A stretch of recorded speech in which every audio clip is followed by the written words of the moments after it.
चलो सर अपनी कॉपी बंद करो देखे।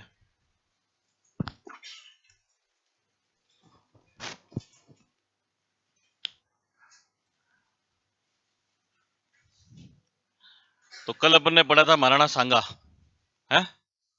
महाराणा सांगा का राज्याभिषेक कब हुआ था कामिनी मैडम? 1509 पे। यूट्यूब पे भी आया कल वीडियो, देखा आप लोगों ने? 1509 के अंदर महाराणा सांगा का राज्याभिषेक हुआ था। उससे पहले वे अजमेर में थे।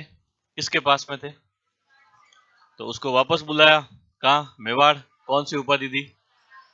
फिर उनके राज्याभिषेक के समय 3 राजा थे। दिल्ली के अंदर कौन था?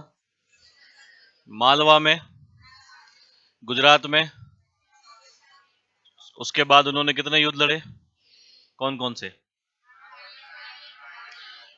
क्या याद रखोगे? के से, बी से, जी से, 17, 18, 19। ऊपर वाले दोनों, नीचे वाला। उसका एक सामंत था जिसका क्या नाम था? मेदिनी राय। कितनी जागीरें दी? 2। पहली, दूसरा। जीता कौन? सांगा। तो इस उत्तर भारत के अंदर सांगा को टक्कर देने वाला कोई भी शासक नहीं बचा। अब कौन आता है भारत में? बाबर। बाबर अफगानिस्तान की कौन सी रियासत? ट्रांस के फरगना का शासक था। और कल अफगानिस्तान ने श्रीलंका को, वाह क्या बात है, वो भारत पर पहला आक्रमण जब करता है तो 1519 में पंजाब के भेरा नामक किले पर करता है। कौन सा किला? भारत में पहली बार तोप और बारूद का प्रयोग कहां पर हुआ? बाबर के पापा का नाम क्या था? उमर शेख मिर्जा। मम्मी का नाम क्या था? कुतलुग निसार बेगम। ये चंगेज खां और तैमूर लंग का क्या था? वंशज था। इसके बाद ये भारत पर 3 बार और आक्रमण करता है, लेकिन 1526 में एक पंजाब का गवर्नर था जो इब्राहिम का खुद का चाचा था। क्या नाम था उसका? तो दौलत खां लोधी ने उसको क्या किया था? आमंत्रित किया था, आप आओ मेरी तरफ से युद्ध लड़ो, बदले में मैं आपको पैसे दूंगा। तो अब जो युद्ध होता है वो होता है पानीपत का पहला युद्ध। कब हुआ था? 21 अप्रैल 1526 को। और इस युद्ध के अंदर बाबर ने इब्राहिम लोदी की क्या कर दी? हत्या। उसने वापस जाने का प्लान क्या कर दिया? कैंसल। उसने आगे जाके किस पे अधिकार कर लिया? दिल्ली पे। और भारत में किसकी स्थापना हो गई? फिर नीचे आकर वो आगरा पर अधिकार करता है। और आगरा के अंदर बाबर के एक जीजू थे, क्या नाम था उनका? बाबर के जीजू कौन थे, भूल गए तुम लोग? मेहंदी ख्वाजा। कौन थे? तो मेहंदी ख्वाजा ने बयाना पर अधिकार कर लिया। कहां पर? तो 16 फरवरी 1527 को। कब? और उसके जस्ट एक महीने के बाद, 16 फरवरी 1527 को तो बयाना, एक महीने बाद कौन सा? खानवा। कब? 17 मार्च 1527। तो मेहंदी ख्वाजा, बाबर की सेना और सांगा के बीच में युद्ध हुआ, जिसके अंदर मेहंदी ख्वाजा हार गया। हार कर वो भागकर कहां पर आया? आगरा। और कहा कि सांगा तो साक्षात क्या है? यमराज है। अब उससे लड़ना है। और उसी समय उसके दरबार में एक ज्योतिष था जिसका नाम क्या था? मोहम्मद शरीफ। मोहम्मद शरीफ ने कहा कि भाई आने वाले एक समय तक बाबर आप कोई भी युद्ध मत करना, वरना आपकी मृत्यु क्या है? निश्चित है। तो बाबर की सेना का क्या गिर गया? मनोबल। और हिंदी की एक कहावत है, मन के हारे और मन के जीते जीत। तो अपनी सेना का मनोबल बढ़ाने के लिए, किसका मनोबल बढ़ाने के लिए? बाबर 3 घोषणाएं करता है। कितनी घोषणाएं करता है? 3। ये सारी घटनाएं इस युद्ध से पहले की है। कौन सा युद्ध? खानवा का युद्ध। तो बाबर ने 3 घोषणाएं की। कितनी घोषणा? ऑप्शन कितने होते हैं भाई? तो आ सकता है सवाल, निम्न में से कौन सी योजना, कौन सी घोषणा बाबर ने नहीं की थी? मान लो मैं बाबर हूं, कल भी मैंने कहा था, और आप सारी मेरी क्या हो? सेना हो। रात के साथ टाइम मैंने आपको सबको बाहर बुलाया, और बाहर बुलाने के बाद मैं खुद स्टेज पे आके खड़ा हो गया, और मैंने पहली घोषणा ये करी कि अगर तुम ये युद्ध लड़ते हो, कौन सा? खानवा वाला, तो मैं तुम लोगों से कर नहीं लूंगा, जिसका क्या नाम है? तमगा कर। कौन सा कर? अब तमगा कर क्या होता था? तो तमगा कर एक धार्मिक कर था। कैसा कर था? अगर राजा मुस्लिम है, राजा क्या है और जनता भी क्या है? मुस्लिम, तो उस धर्म के लिए उन्हें एक टैक्स देना पड़ता था। तो राजा बाबर, लड़ने वाले सारे कौन? मुस्लिम। तो अपने मुसलमान धर्म के लिए आपको एक टैक्स देना पड़ेगा, जिसका नाम क्या होगा? तमगा कर। और उसने कहा कि अगर तुम ये खानवा वाला युद्ध लड़ते हो तो मैं आज के बाद आपसे क्या नहीं लूंगा? तमगा कर नहीं लूंगा। और आप सारे ही जानते हो कि राजस्थान में या किसी भी देश में या कब से ही अगर इस प्रकार से करों की माफी कर दी जाए, कर्ज की माफी कर दी जाए, तो सरकारें बन जाती है कि नहीं बनती? तो लोग युद्ध करने के लिए क्या हो जाते हैं? तैयार हो जाते हैं। तो ऐसे उसने जैसे ही घोषणा की तो सारे सैनिक जो खड़े थे उसमें से एक सैनिक खड़ा होकर बोल गया कि बाबर आप इस्लाम धर्म की बात करते हो, आप तमगा कर की बात करते हो, आप कहते हो कि अगर तुम लड़ोगे तो मैं तुमसे ये कर नहीं लूंगा, लेकिन इस्लाम के अंदर तो शराब पीना हराम है कि नहीं है? इस्लाम धर्म के लोग शराब नहीं पीते हैं। इस्लाम में तो शराब पीना क्या है, हराम है, और तुम तो रोज शराब पीते हो, रोज पीता था वो शराब। तो फिर तुम्हें धर्म की बात करने की कोई भी आवश्यकता नहीं है। धर्म के नाम पर मुझे पागल मत बनाओ, तुम रोज शराब का सेवन करते हो और धार्मिक करोगे क्या करते हो बात। तो अब ऐसी कंडीशन में अगर बाबर ये कहता है कि मैं शराब का सेवन करूंगा तो सेना विद्रोह कर देगी। तो बाबर ने क्या किया कि अपने साथ में जितने भी वो शराब के बर्तन वहां से लेके आया था, बड़े बड़े ऐसे मटके जो भर के लेके आया था शराब से, वो सारे बाहर मंगाए, स्टेज के ऊपर रखे और उसने उसको तोड़ दिया और शराब सारी वहां पर ढोल दी। और फिर बाद में उसने एक शपथ ली कि मैं आज के बाद क्या नहीं पीऊंगा, शराब नहीं पीऊंगा। तो बाबर दूसरी घोषणा ये करता है कि मैं आज के बाद में क्या नहीं पीऊंगा, शराब। और उसने शराब ना पीने की क्या खा ली, शपथ खा ली। हालांकि खानवा के युद्ध को जीतने के बाद में वो ये शपथ तोड़ देता है, वो शराब फिर से पीता है, लेकिन अपने सेना का मनोबल बढ़ाने के लिए उसने वो शपथ ली कि मैं आज के बाद में क्या नहीं पीऊंगा, शराब। अब इतने दूर से कोई भी लोग आते थे, सैनिक आते थे, तलवारों के घाव लगते थे, अपने चाकू की चोट लगती कितनी दुखती है। अब तलवार के उनकी बॉडी पर घाव लगते थे तो रात को नींद नहीं आती थी, तो नींद आने के लिए वो लोग किसका सेवन किया करते थे, शराब का। तो बाबर ने शपथ ले ली कि मैं शराब नहीं पीऊंगा। तीसरा, उसने इस युद्ध को जिहाद घोषित किया। क्या घोषित किया? अब जिहाद क्या होता है? धर्म युद्ध। कैसा युद्ध? मतलब आप लोग अगर नहीं लड़ोगे तो इस्लाम समाप्त हो जाएगा, अगर आप नहीं लड़ोगे तो इस्लाम खतरे में है, इस्लाम समाप्त हो जाएगा। इसलिए इस्लाम धर्म को अगर बचाना है तो तुम्हें ये युद्ध लड़ना पड़ेगा। और ये युद्ध क्या है? जिहाद है। क्या है? जितने भी आतंकवादी भारत के अंदर आते हैं वे क्या करने के लिए आते हैं? जिहाद करने के लिए आते हैं। और एंड में उसने नरेंद्र मोदी की तरह एक तेज तर्रार भाषण पूरी सेना के सामने दे दिया। भाइयों और बहनों, मोदी जी देते हैं वैसे एक तेज तर्रार भाषण दे दिया और पूरी सेना को कहा कि तुम्हें लड़ना है, जीत गए तो तुम गाजी कहलाओगे, क्या कहलाओगे, और हार गए तो तुम शहीद कहलाओगे, क्या कहलाओगे, शहीद। और अल्लाह अकबर का उसने क्या दिया, नारा। जोश भरा सेना के अंदर, तो जनता लड़ने के लिए क्या हो गई, तैयार हो गई। तो जब उसने अपनी इतनी तैयारी करी तो अपन भी तो अपनी तैयारी करेंगे कि नहीं करेंगे? तो सारे जाओ तलवारें लेके आओ, भाले लेके आओ। अब किससे लड़ना है अपने को? बाबर से लड़ना है। तो अपन ने अपनी क्या तैयारी करी उसकी बात कर रहा हूं, सुनना ध्यान से। एक प्रथा होती है जिसका नाम है पाती परवन। क्या है?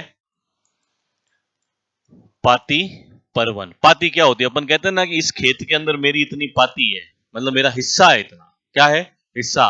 तो कर्नल टॉड लिखता है अपनी किताब के अंदर कि जब सांगा अपने दरबार में बैठता था तो कितने बड़े राजा, 7, कितने राव, 9, और कितने छोटे मोटे सरदार, 104 हिस्सा लेने के लिए आया करते थे। तो इन सब को युद्ध के लिए आमंत्रित करने हेतु सांगा ने जो चिट्ठी लिखी, जो लेटर लिखा, उसको अपन क्या कहते हैं, पाती परवन। क्या कहते हैं? तो मेजरली कोई 10, 15, 20 ऐसे नाम है जो आपको अच्छे से याद रखने, क्योंकि वरिष्ठ अध्यापक के अंदर सवाल आ चुका है सर। निम्न में से कौन से व्यक्ति सांगा की तरफ से खानवा के युद्ध में लड़े थे या नहीं लड़े थे? 4 ऑप्शन देता है वो, नीचे ऑप्शन में लिखता है ए, अ या ब, अ ब स, उपयुक्त सभी, इस प्रकार के। तो 10 ऐसे मेजर नाम है जो आप सभी को याद रखने पड़ेंगे, और अगर आप ध्यान दोगे तो आपको याद हो जाएंगे। ठीक है? तो सारे के सारे इधर ध्यान देना। कौन कौन लड़ने आए थे खानवा के युद्ध में उसकी बात अपन कर रहे हैं, ध्यान से सुनना।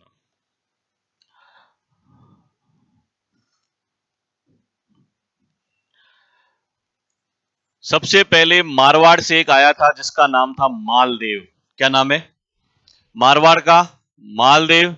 बीकानेर से आया था कल्याणमल। कौन आया था? आमेर से आया था पृथ्वीराज कछवाहा। कौन आया था? दिल्ली से इब्राहिम लोदी का खुद का भाई आया था महमूद लोदी। क्या नाम है? मेवात से आया था हसन खां मेवाती। क्या नाम था? मेड़ता से आया था वीरम देव मेड़तिया। क्या नाम है? नागौर से आया था खान जादा। क्या नाम है? कहां से आया था? नागौर से। वागड़ से आया था उदय सिंह। कौन आया था? सिरोही से आया था अखेराज देवड़ा। कौन आया था? और मेवाड़ में हमेशा हरावल किसके पास में रहेगी? सलूम्बर। तो सलूम्बर से आए थे रतन सिंह चुंडावत। कौन आए थे? ईडर से आया था भारमल। कौन आया था? चंदेरी से आया था मेदेनी राय। कौन आया था? और रायसीन से आया था सलहदी तंवर। कौन आया था? तो ये मेजर सारे नाम आपको याद रखने हैं। मारवाड़ का मालदेव, बीकानेर का कल्याणमल, आमेर का पृथ्वीराज, दिल्ली का महमूद लोधी, मेवात का हसन खां मेवाती, रायसीन का सलहदी तंवर, चंदेरी का मेदिनी राय, ईडर का भारमल, वागड़ का अखेराज कौन बोला? मैं यहां हाथ लगा तुम ऐसे बोल दोगे? वागड़ का उदय सिंह, सिरोही का अखेराज, मेड़ता का वीरमदेव, सलूम्बर का रतन सिंह। ये सारे नाम, बाकी बहुत सारे लोग थे, इवन पूरा राजपूताना लड़ने के लिए आया था, पर ये मेजरली आप 8-10 नाम क्या रखोगे याद।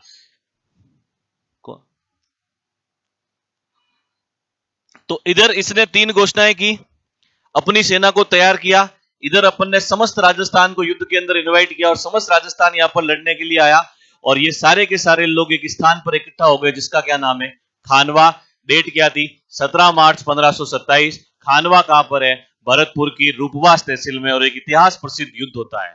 और इस युद्ध की इतनी इंपोर्टेंस थी कि अगर इस युद्ध के अंदर महाराणा सांगा जीत जाता है तो महाराणा सांगा उत्तर भारत का सर्वश्रेष्ठ राजा है, और इस युद्ध के अंदर कौन जीत गया? अगर बाबर, तो बाबर को उत्तर भारत में अब टक्कर देने वाला कोई भी बड़ा राजा नहीं बचा, इसलिए युद्ध मोस्ट इंपोर्टेंट है। सबको ये डेट याद होनी चाहिए, कोई नींद में पूछे तो भी बताना है। खानवा का युद्ध कब हुआ था? 17 मार्च 1527 को, और ये खानवा है कहां? भरतपुर की रूपवास तहसील में। युद्ध से पहले बाबर ने कितनी घोषणाएं की? 3। और अपन ने क्या करा? पाती परवन। और ये सारे लोग जो थे वो किसकी तरफ से लड़ने के लिए आए? सांगा की। और अब क्या होता है? युद्ध होता है। अब सुनना इस युद्ध में क्या हुआ, सारे ध्यान से सुनना। ये मान लो आप बाबर की सेना है, किसकी सेना है? और सामने की तरफ किसकी सेना है? सांगा की सेना। ठीक है।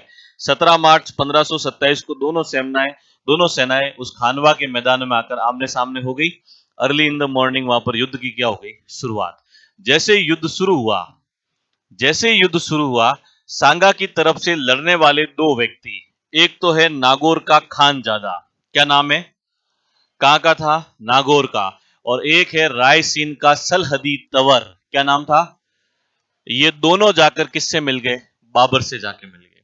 युद्ध शुरू होते ही पहला झटका तो अपन को यही लग गया कि दोनों अपने लड़ने वाले जो व्यक्ति थे वो वहां जाकर मिल गए। अब इनका मिलना मतलब ये नहीं है कि खाली अकेला आदमी जाके मिला, इनके साथ में जो भी 4-5 हजार सैनिक आए थे वो उधर चले गए, इसके साथ में जो भी आए थे वो सारे के सारे कहां चले गए? वहां।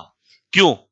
इसलिए कि अगर अपन मान लो गांव में इलेक्शन लड़ते, सरपंच का लड़ते, किसी भी व्यक्ति से आप जाके कहना कि भैया मेरे को वोट देना, सारे युवा यहाँ पे सब आपके साथ है, कोई यूं नहीं कहता कि आपके साथ में नहीं है, लेकिन वो पीछे जाके फिर लोगों से कहता है इसको हराना हो, बहुत बदमाश आदमी है, कहता है कि नहीं कहता है? तो सांगा इतना ताकतवर व्यक्ति था, इतना ताकतवर राजा था कि उसके सामने कोई भी बोलने की हिम्मत करते ही नहीं था। लेकिन यहाँ मौका मिल गया तो मौके का फायदा उठाया इन दोनों ने, जाकर सीधे किससे मिल गए? बाबर से मिल गए। अब बाबर के पास में है तोप, क्या है भाई? अपन लड़ रहे हैं तलवारों से, भालों से, बर्छियों से, चाकुओं से, उन सारी चीजों से, तो ज्यादा सक्सेसफुल कौन होगा? बाबर ही होगा। अब ये यहां से एक तोप का गोला मारता है, अपने 100 जने मर गए, यहां से मारा और मर गए, यहां से मारा और मर गए, यहां से मारा और मर गए, यहां से मारा और मर गए। ऐसे करते करते अपनी सेना के अंदर भयंकर रूप से विनाश हो गया। और अपने यहाँ का एक नियम होता था, जैसे मान लो भाई कि वीरमदेव मेड़तिया लड़ने आया मेड़ता से, अगर वीरमदेव मेड़तिया इस युद्ध के अंदर अचानक से गोला गिरने के कारण उसकी डेथ हो जाती है, तो उस वीरमदेव के साथ में जो भी सैनिक आते थे वे सारे वहां से भाग जाते थे। कि अपना नेता कौन था? वीरमदेव। अपन तो उसके लिए लड़ने आए थे, और अपना नेता ही नहीं रहा जब, तब अपन किसके लिए लड़े? तो इस प्रकार से अपनी सेना को क्या होने लग गया? लॉस। अब अगर इन लोगों को इनको मारना है तो इसकी सेना को यहां से आगे जाना पड़ेगा कि नहीं जाना पड़ेगा? लेकिन आगे से तो तोप के क्या बरस रहे हैं? गोले। तो सांगा ने कहा कि एक काम करो भाई, अपने यहां पर इनको रोक लो, अपनी सेना को यहां पर रोक लो। अब तोप के गोलों की रेंज फिक्स होती है कि भाई मैं यहां से फायर करूंगा तो शास्त्री सर्कल तक जाएगा, ऐसा तो है नहीं दिल्ली गेट, सूरज पोल, उदिया पोल। तो उस सांगा ने कहा कि यहां तक रोक लो और अपनी सेना को यूं होके भेजो, मतलब जहां तोप का गोला गिर रहा है उस वाले एरिया में मत जाना है, और इधर से होकर यहां जाकर क्या करना है? युद्ध करना है। तो बाबर इतना टैलेंटेड व्यक्ति था कि उसने तोप चलाने की एक नई विधि अपनाई जिसे कहा जाता है उस्मानी विधि। कौन सी विधि? मतलब इस तोपों को उसने बैलगाड़ियों पे रख लिया। किस पे? अब बैलगाड़ी यहां फायर करना है तो यहां जाएगी, इधर फायर करना है तो इधर जाएगी, इधर फायर करना है तो इधर जाएगी। यही बाबर के सक्सेसफुल होने का सबसे बड़ा कारण था। जो वो करता था वो राजस्थान के अंदर या भारत के अंदर उस समय किसी ने नहीं किया था, वे सारी नीतियां वो पहली बार लेकर आया था। अपन उसमें विश्वास करते थे कि तू आजा आमने सामने, तेरे को देख लेंगे। समझ में आ रही बात? तलवार ले ले, आजा मेरे सामने, तेरे को देख लेंगे। जीतना है या सामने वाले को हरा देना है, वो अपना कॉन्सेप्ट था ही नहीं। इसीलिए मैं कल भी कह रहा था और आज भी कहता हूं, कर्नल टॉड क्या लिखता है, राजस्थान के लोग लड़ मरना जानते हैं, लड़ना नहीं जानते हैं। सिर्फ मरना है युद्ध भूमि में, और वीरता के साथ मरना है। पहले अपन स्कूल में पढ़ते तब नहीं कहते थे, आ जाना शाम को 4 बजे स्कूल से बाहर, देख लूंगा। वो वाला कॉन्सेप्ट था अपना। तो अपनी सेना का यहाँ पर भयंकर रूप से लॉस होने लग गया, और सुबह से लगाकर जब युद्ध स्टार्ट हुआ और शाम होने को आई, 3-4 बज गए, अपनी सेना बहुत ज्यादा मात्रा में मर गई, और सांगा भयंकर रूप से क्या हो गए, घायल हो गए। लड़ते लड़ते बहुत भयंकर रूप से घायल हो गए। और एंड में बाबर ने अपनी अंतिम चाल चली, जिसे कहा जाता है तुलुगुमा पद्धति। कौन सी पद्धति भाई? तुलुगुमा पद्धति। और इस पद्धति को भी भारत में पहली बार लाने वाला व्यक्ति कौन था? बाबर था। तुलुगुमा पद्धति क्या होती है मैं बता रहा हूं, सुनना। आप लोगों ने एक पिक्चर देखी होगी जिसका नाम है बाहुबली द बिगनिंग, स्टार्टिंग वाली देखी? उस बाहुबली मूवी के अंदर उस माहेशमती साम्राज्य पर एक व्यक्ति आक्रमण कर, क्या हो गया, डेंगू हुआ क्या आपको?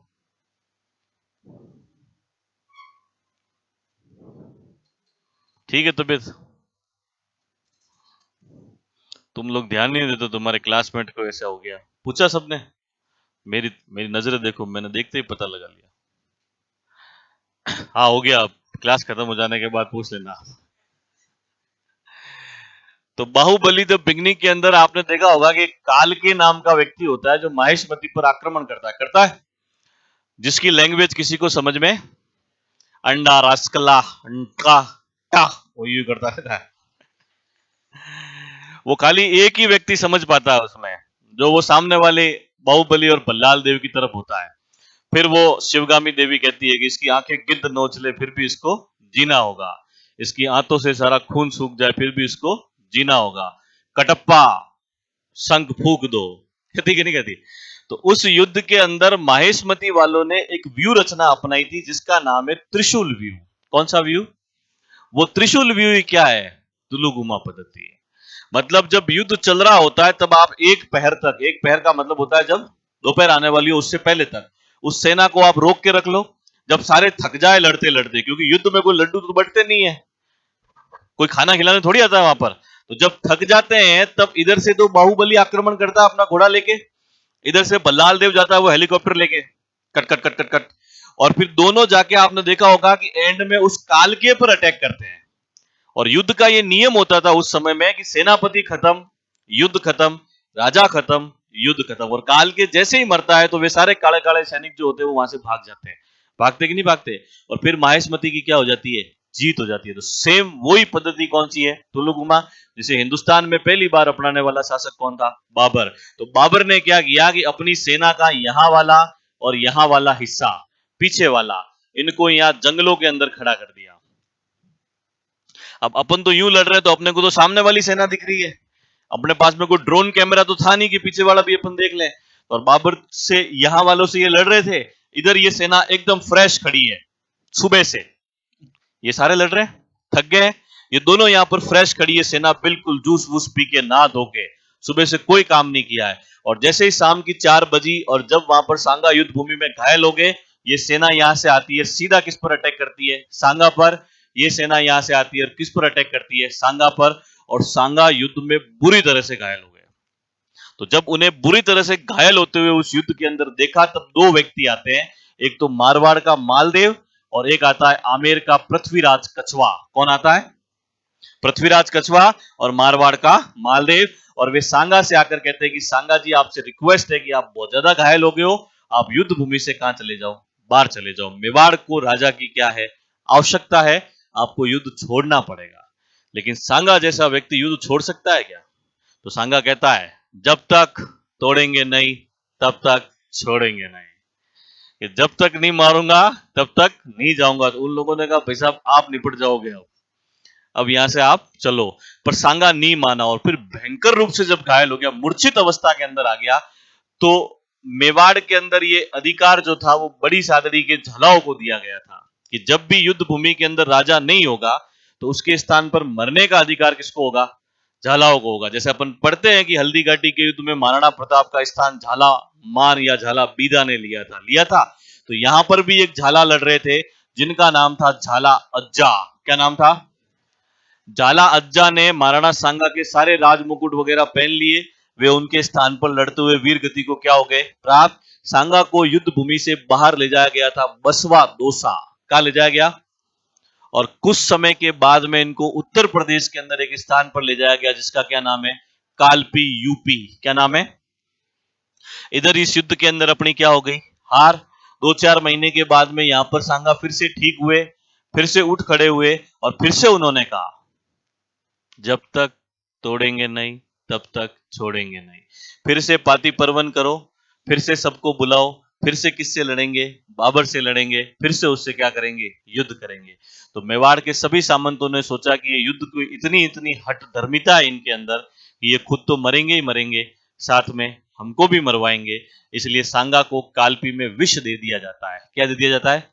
और विष खाने के कारण महाराणा सांगा का क्या हो गया? निधन। सांगा की छतरी मांडलगढ़ भिलवाड़ा में बनी हुई है। कहां बनी हुई है? सांगा को कर्नल टॉड ने कहा था सैनिक भग्नावशेष। क्या कहा था? और इन्हें कहा जाता है हिंदू पथ। क्या कहा जाता है? हिंदू सुल्तान किसे कहते हैं? महाराणा कुंभा को। सैनिक भग्नावशेष और हिंदू पथ किसको कहते हैं? महाराणा सांगा को। छतरी कहां बनी हुई है? मांडलगढ़ में। विष कहां दिया गया था? कालपी में। इनका स्थान लेने वाला व्यक्ति कौन? वे दो व्यक्ति जो किससे मिल गए? बाबर से। खानजादा और सलेदी तबर। तुलुगमा पद्धति और उस्मानी विधि किसने अपनाई? बाबर ने। बाबर की क्या हो गई? जीत। और इस युद्ध को जीतने के बाद बाबर ने गाजी की उपाधि धारण की। किसकी? गाजी का मतलब होता है काफिरों का वध करने वाला। किसका वध करने वाला? काफिर यानी धर्म विरोधी, यानी सांगा और जो भी हिंदू जनता थी वो।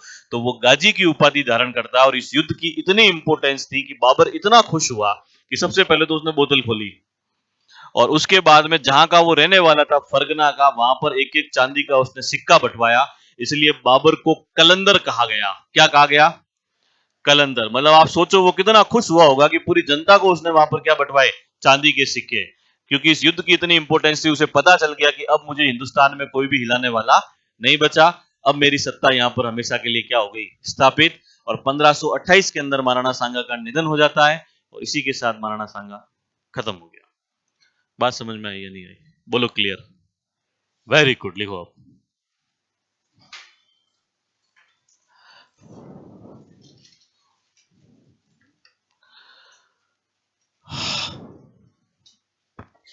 कहां तक लिखा था कल? पानीपति लिखा था। अगला स्टार्ट डालो, बयाना का युद्ध।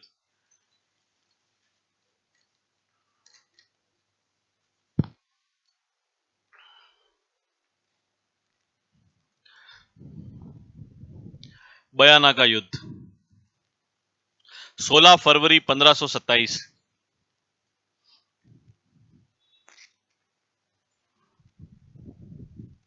16 फरवरी 1527। मेहंदी ख्वाजा वर्सेस सांगा।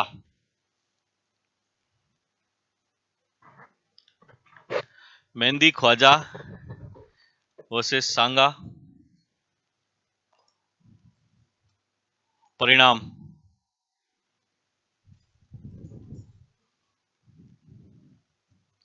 सांगा की जीत हुई। सांगा की जीत हुई। यह उसकी अंतिम महान विजय थी। सांगा की जीत हुई। यह उसकी अंतिम महान विजय थी। क्योंकि उसके बाद अगले वाले युद्ध में तो उनकी हार हो गई थी। यह उसकी अंतिम महान विजय थी। एक लाइन छोड़ के स्टार डालो, खानवा का युद्ध 17 मार्च 1527। खानवा का युद्ध 17 मार्च 1527।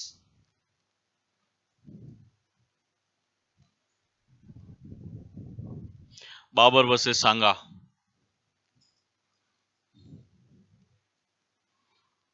बाबर वर्सेस सांगा।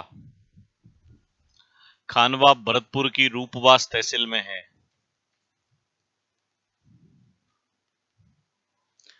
खानवा भरतपुर की रूपवास तहसील में है। याद रखना, ये सवाल आ चुका है एग्जाम में। खानवा भरतपुर की रूपवास तहसील में है। एक लाइन छोड़ के। युद्ध से पूर्व बाबर ने 3 घोषणाएं की। युद्ध से पूर्व बाबर ने 3 घोषणाएं की। पहली, तमगा कर। तमगा कर, कोष्टक में लिखो धार्मिक कर, रिलीजियस टैक्स,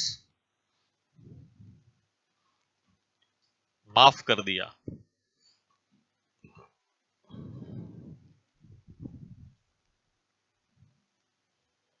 दूसरा, शंकर जी चाय पिला दो। आजीवन शराब न पीने की,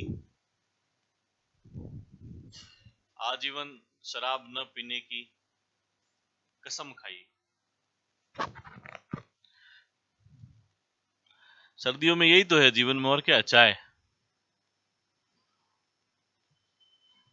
पानी तो ठंडा ठंडा पाता नहीं है। तीसरा, इस युद्ध को जिहाद, कोष्टक में लिखो धर्म युद्ध घोषित किया। इस युद्ध को जिहाद, धर्म युद्ध घोषित किया।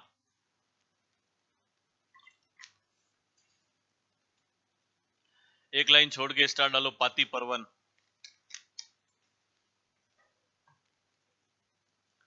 पाती परवन,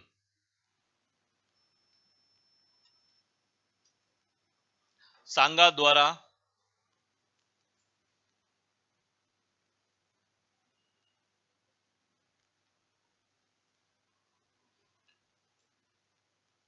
युद्ध में आमंत्रित करने के लिए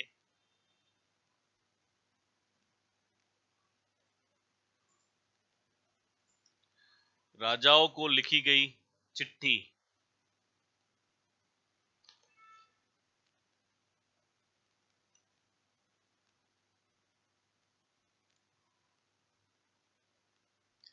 ये याद रखना, अभी जो अगली लाइन लिखाऊंगा ये सवाल भी एग्जाम में आया था और कंफ्यूज हो गए बहुत सारे कि 9 राजा हैं कि 7 राव है कि 10 राव है, कि फिर तुक्का लगाते हो फिर गलत हो जाता है। तो कर्नल टॉड के अनुसार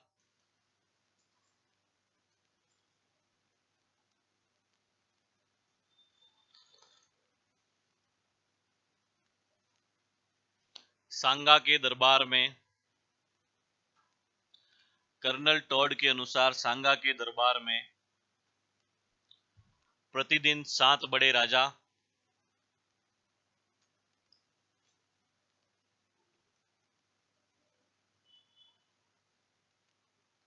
9 राव और 104 सरदार हिस्सा लेते थे।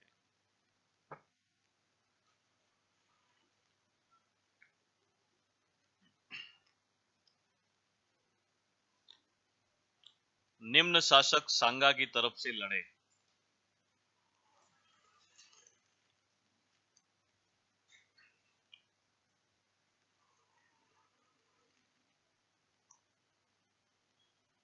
एक दो तीन चार ऐसे अपन लाइन से लिखेंगे, नंबर डाल देना।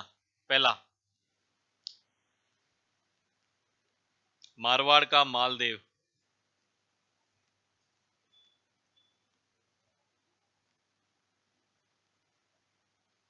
दूसरा, बीकानेर का कल्याणमल।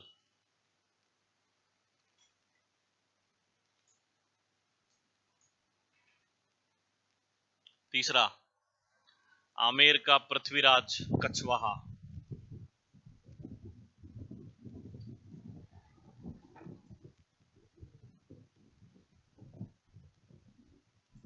चौथा, दिल्ली का महमूद लोदी।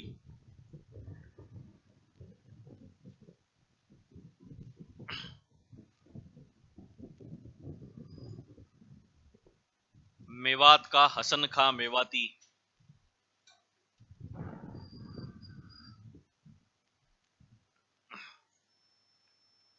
मेवात का हसन खां मेवाती।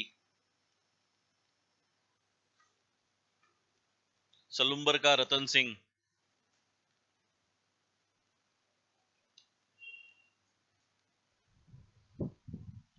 वागड़ का उदय सिंह,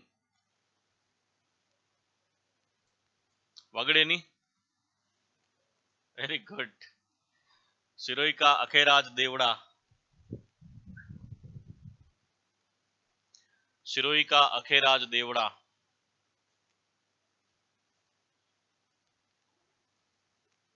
ईडर का भारमल, ईडर का भारमल, ईडर का भारमल, चंदेरी का मेदिनी राय,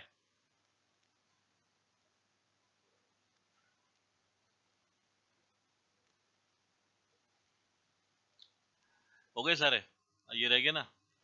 विरमदेव लिख लिया, देखो मेड़ता का विरमदेव मेड़तिया, आपके 11 हो रहे हैं, आपके 10 कैसे हो रहे हैं? अच्छा, मेड़ता का विरमदेव मेड़तिया, नागौर का खानजादा,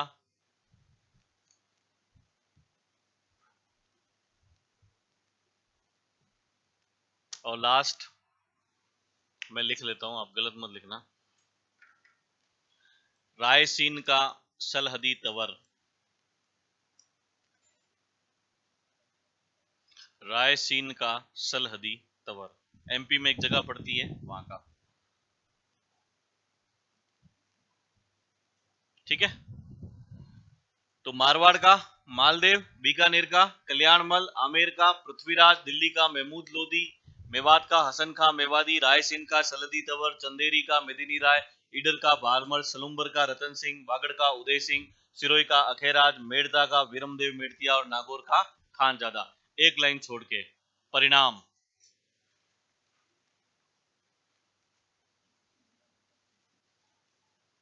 सांगा की हार हुई, सांगा की क्या होगी भाई? हार। एक लाइन छोड़ के, हार के कारण, हार के कारण,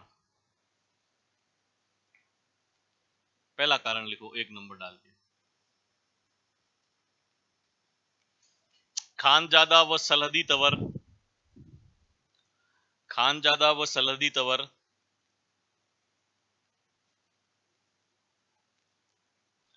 बाबर से जाकर मिल गए।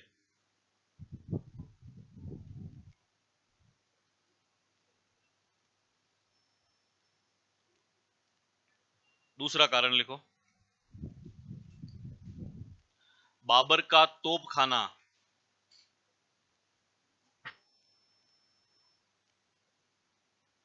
और तीसरा कारण लिखो, तुलुगुमा पद्धति व उस्मानी विधि। अब ये अपन लिख नहीं सकते, आपको खुद को समझना पड़ेगा। उस्मानी विधि यानी तोपों को बैलगाड़ी पे रख के आगे से पीछे करना, तुलुगुमा पद्धति यानी एंड में सेना के द्वारा पीछे से आकर राजा पर क्या करना, आक्रमण करना। तुलुगुमा पद्धति व उस्मानी विधि। एक लाइन छोड़ के, युद्ध की घटनाएं, युद्ध की घटनाएं।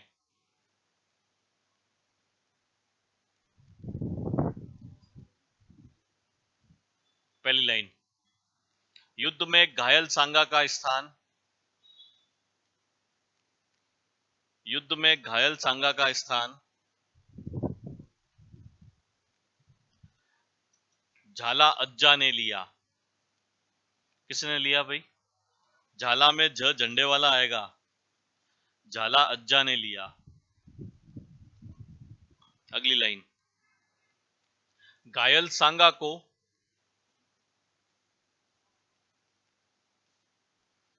बसवा दौसा ले जाया गया, घायल सांगा को बसवा दौसा ले जाया गया।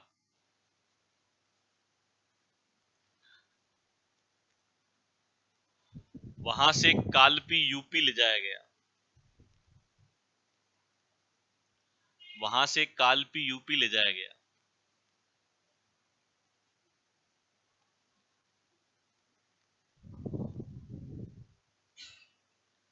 जहां विष देने से, विष यानी पॉइजन, जहां विष देने से सांगा का निधन हो गया।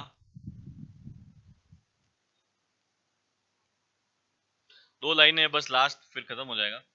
जहां विष देने से सांगा का निधन हो गया, सांगा की छतरी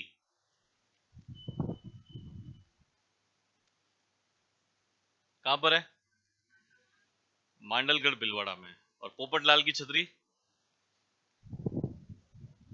गोकुलधाम सोसाइटी, पाउडर गली, गोरेगांव ईस्ट या वेस्ट? ईस्ट। सांगा की छतरी मांडलगढ़ भिलवाड़ा में है। अन्य नाम लिखो, अन्य नाम। एक पहला लिख लो, सैनिक भग्नावशेष। देखो गलत मत लिखना, ऐसा लिखना। कर्नल टॉड कहता है कि ये आजीवन सैनिक की तरह लड़ता रहा और लड़ते हुए उसकी मृत्यु हो गई, इसलिए इसको सैनिक भग्नावशेष कहा गया। और नीचे वाली लाइन में लिख लो हिंदू पथ। हिंदू पथ, जहां आपने सैनिक भग्नावशेष लिखा है उसके कोष्टक में लिख देना कर्नल टॉड, ताकि आप समझ जाओगे किसने कहा था भाई, कर्नल टॉड ने कहा था।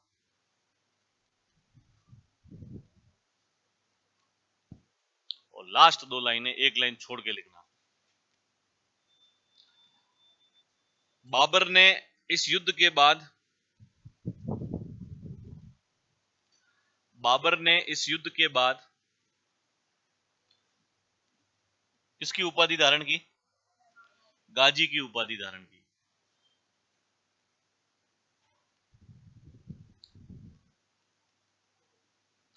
और फरगना में, और फरगना में चांदी के सिक्के बंटवाए,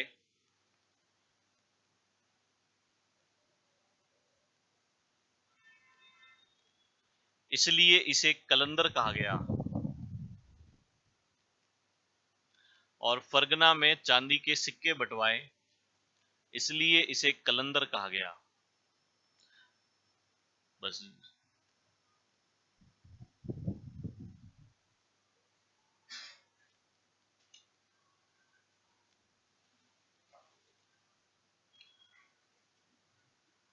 स्वच्छ बनेगा ये भारत, स्वच्छ भारत का इरादा।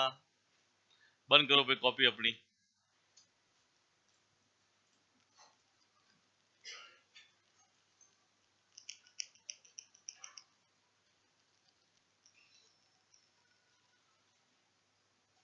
लिख लिया सबने? बाद में लिख लेना जो बच रहा है 5 मिनट, जो भी वैसे मिलते ही है तुम्हें एक क्लास के बीच में।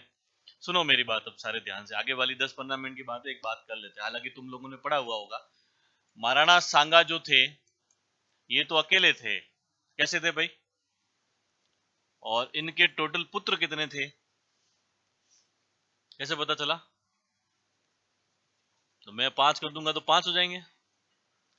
तो महाराणा सांगा के टोटल पुत्र कितने थे भाई? 4। बड़े पुत्र का नाम था रतन सिंह। क्या नाम है? दूसरे वाले पुत्र का नाम था भोजराज।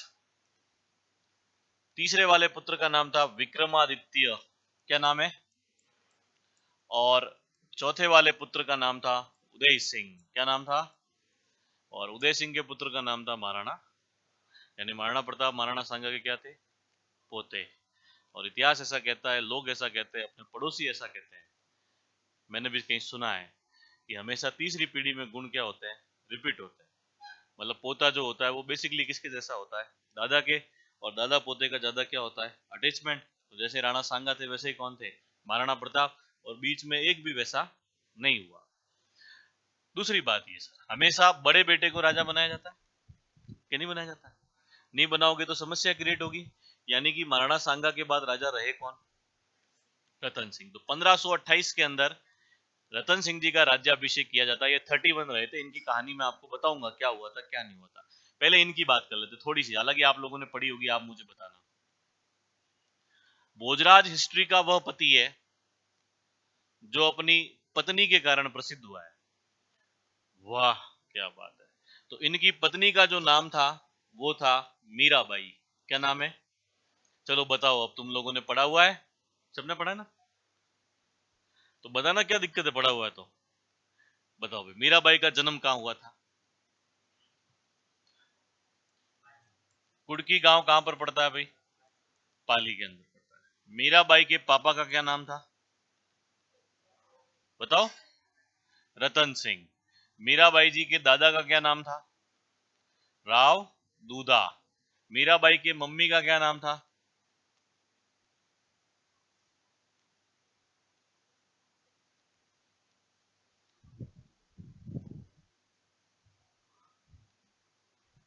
चुल्लू भर पानी में डूब मरने कहावत का क्या अर्थ होता है? बताओ, मीराबाई की मम्मी का क्या नाम था?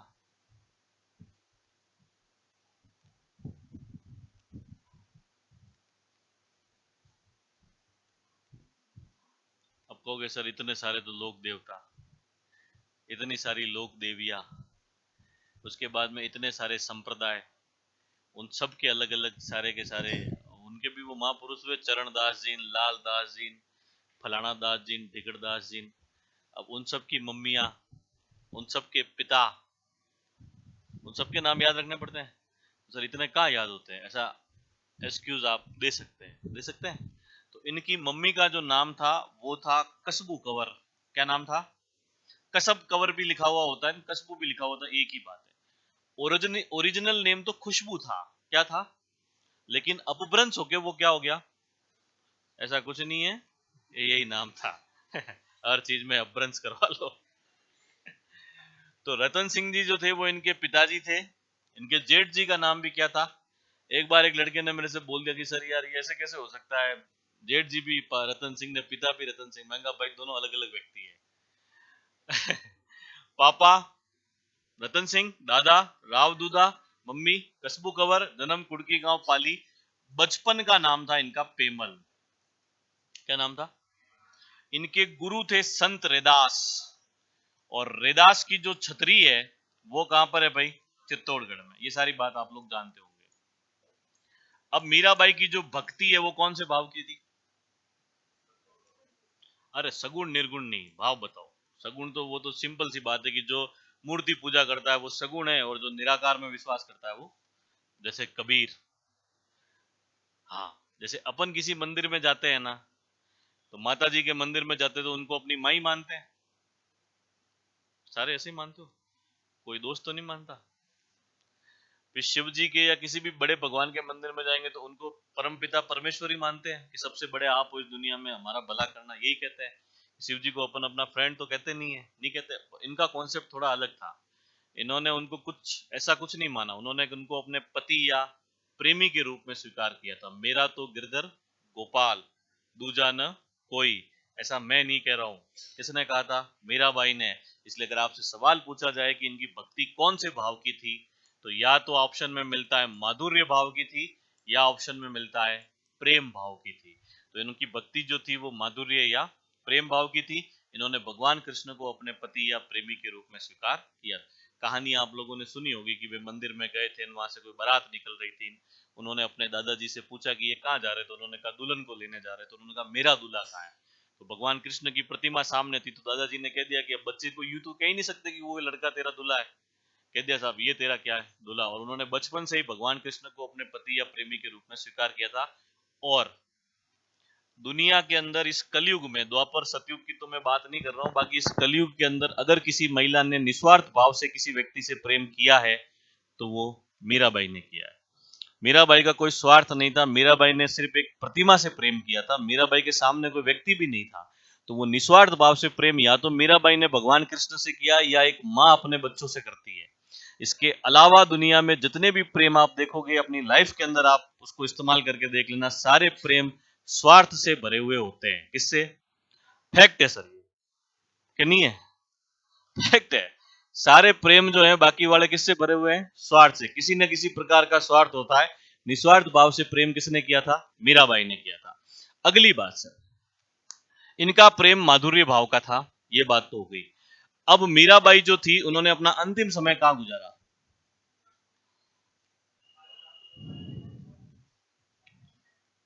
है? मृत्यु कहां हुई इनकी? मूर्ति में लीन हो गए थे। कहां पर हुए थे वो?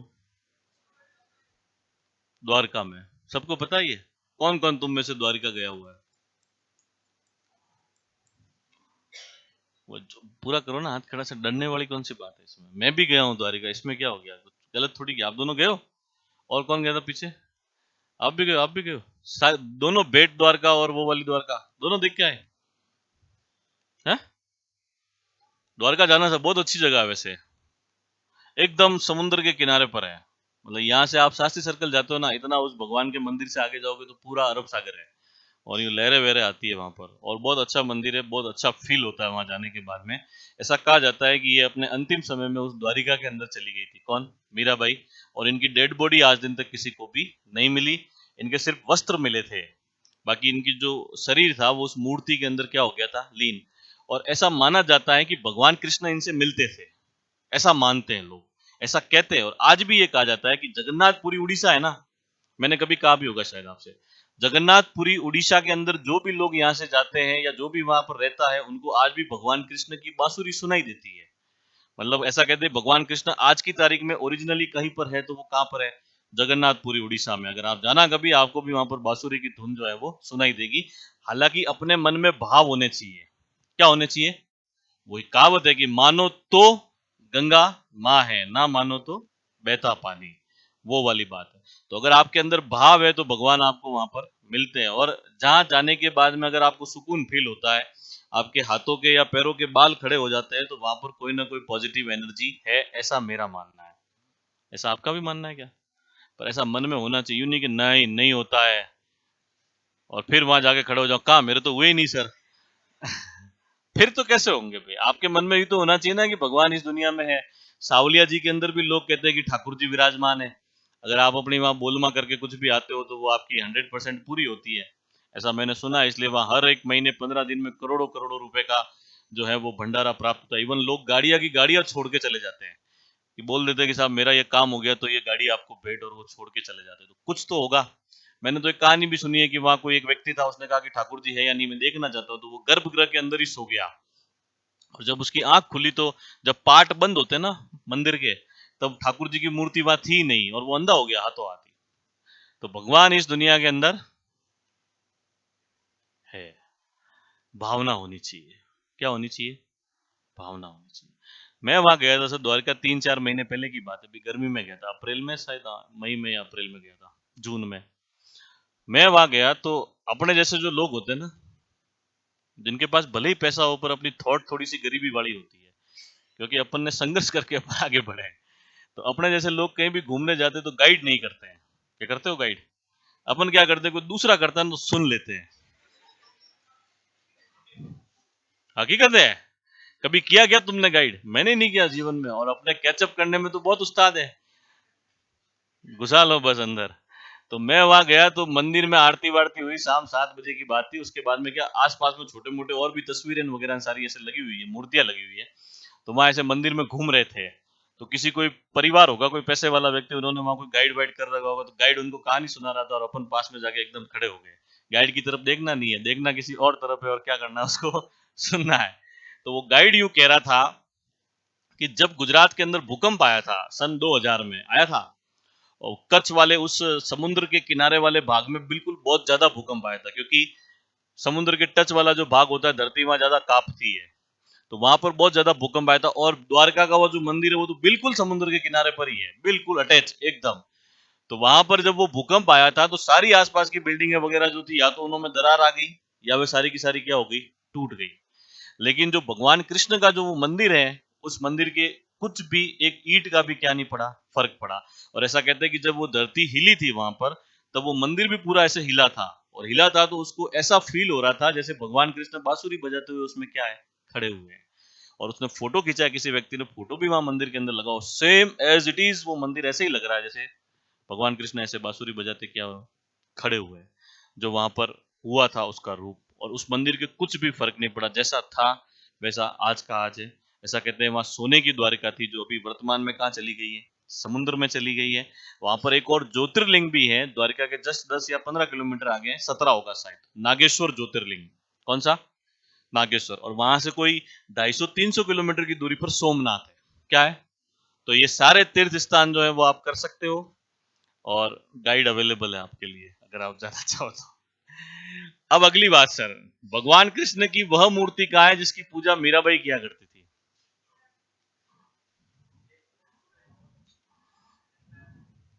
समय हो गया सर। भगवान कृष्ण की वह मूर्ति कहाँ है जिसकी पूजा मीराबाई किया करती थी? तो वो जगत शिरोमणि मंदिर में। कौन सा मंदिर? जगत शिरोमणि मंदिर आमेर में स्थित है, जिसका निर्माण मान सिंह आमेर की पत्नी रानी कंकावती ने करवाया था अपने पुत्र जगत सिंह की याद में। किसकी याद में? अपन पढ़ेंगे कि जब महाराणा उदय सिंह के समय अकबर चित्तौड़ पर आक्रमण करता है तो उनके साथ में मान सिंह और भगवंत दास भी आए थे। तो यहाँ से वो भगवान कृष्ण की मूर्ति मान सिंह जो था चित्तौड़गढ़ से कहां पर लेकर चला गया था? आमेर।